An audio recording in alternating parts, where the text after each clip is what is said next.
It's Christmas! Yeah, we're still going.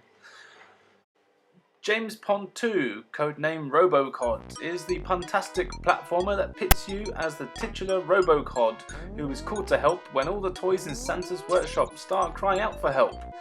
Basically, there are some evil toys that have started to take over, so it's up to James Pond to battle his way through Santa's various workshops and to rescue the good toys and penguins from the evil toys. So a lot of times I've said toy. And the game itself is a hoot. The graphics in the game are very bright and colourful with a good amount of detail, though one complaint would be that the backgrounds of the levels are extremely distracting and can be the cause of quite a lot of deaths.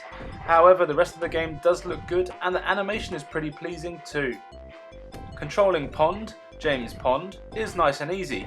For the most part, you just want to run and jump on enemies, but you also have a butt drop equipment which you can do by holding down when you jump, which does more damage.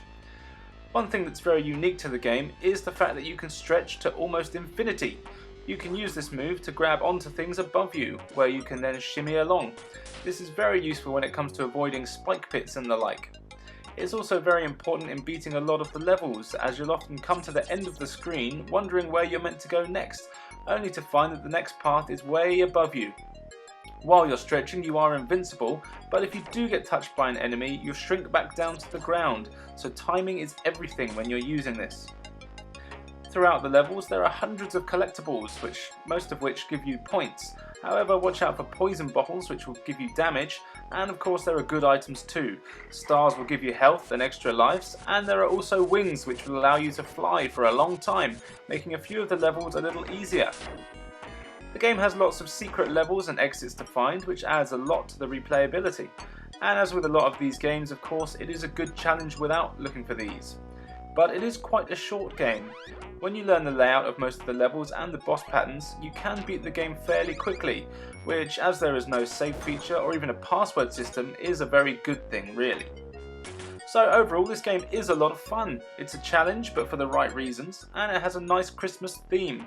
And as it's been released on a huge amount of systems, all the way up to the Nintendo DS.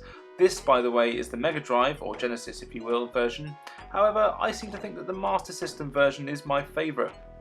But anyway, you shouldn't have much problem getting hold of this game. So there should be a good few presents under the trees for the makers of this game, even if they are EA.